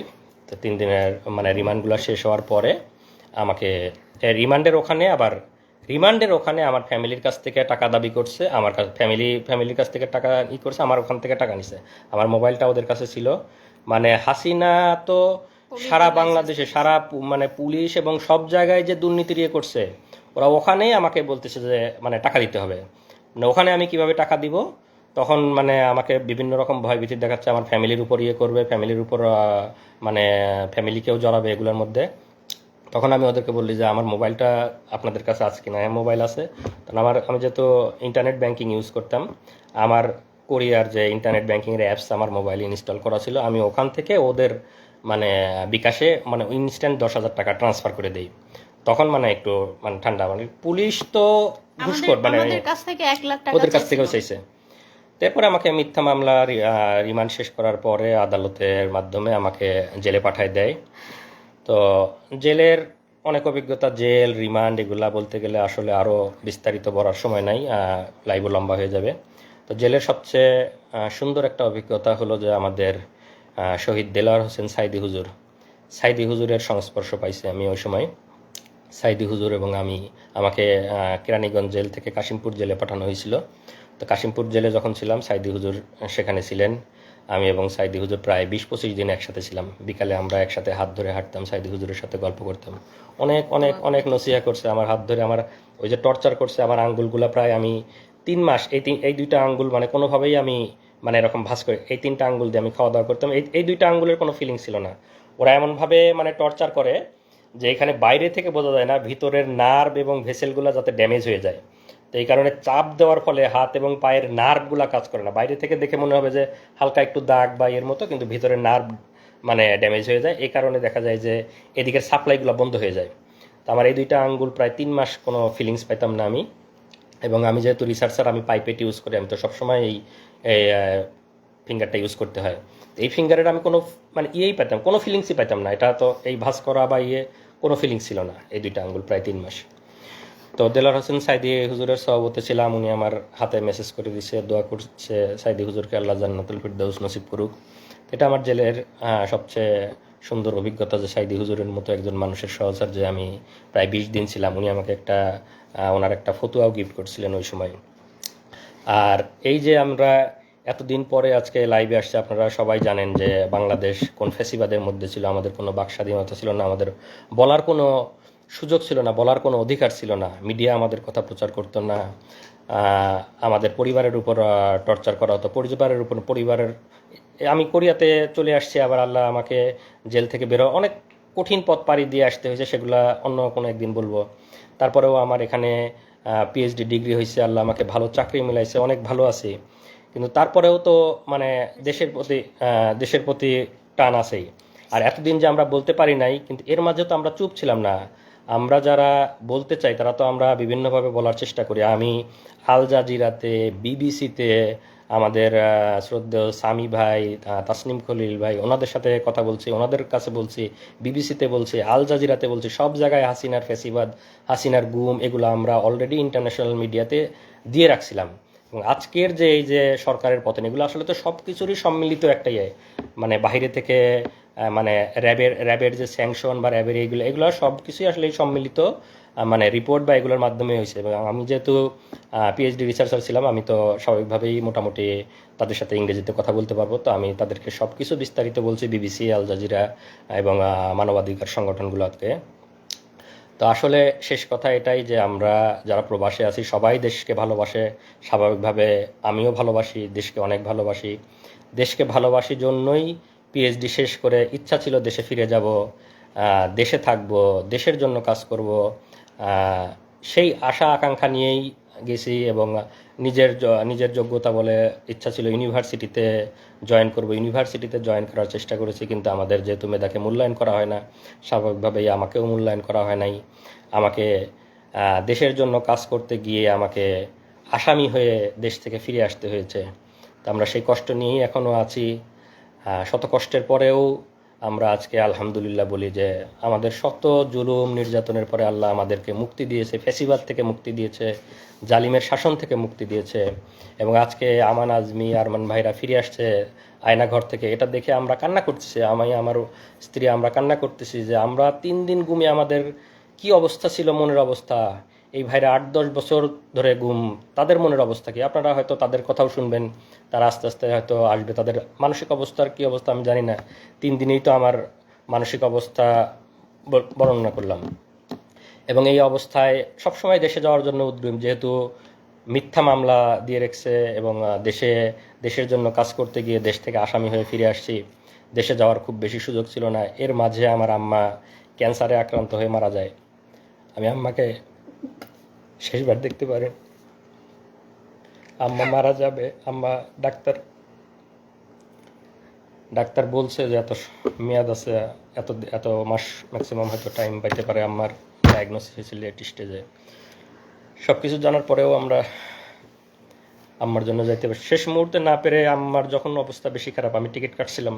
আমি, আমার স্ত্রী, সন্তান, আমরা 4 জন সবাই টিকিট কাটছি যে যত যাই হোক আমাকে গ্রেপ্তার করলেও আমি যাব, আম্মাকে আমার দেখতেই হবে। আম্মা সেই শেষ সময় আমি টিকিট কেটে যাওয়ার চেষ্টা, তখন করোনার পিক সময়, টিকিট অনেক এক্সপেন্সিভ, টিকিট পাওয়া যায় না, ফ্লাইট নাই। সেই মুহূর্তে আমি টিকিট কেটে মানে আম্মার জন্য গেছি। কিন্তু আমি যেদিন টিকিট কাটছি আম্মা তার পরের দিন মারা গেছে। আমি যেতে যেতে আম্মার জানাজা পাই নাই, আমার যেতে আরও একদিন ডিলে হয়েছে। কারণ তখন করোনার সময় তো আমাদের পারমিশন নিয়ে যাইতে হইতো যে আমরা ফিরে আসবো। করোনার সময় ফ্লাইট অ্যাভেলেবেল ছিল না, টিকিট কেটে যাওয়ার সুযোগ ছিল না। তো টিকিট কেটে আমার ফ্লাইট ছিল 2 দিন পরে। আমি যেদিন টিকিট কাটছি পরের দিন আম্মা মারা গেছে। তো আমি আমার আম্মাকে পাই নাই। এই আফসোস আমার সারা জীবনে যাবে না। আমি আম্মাকে,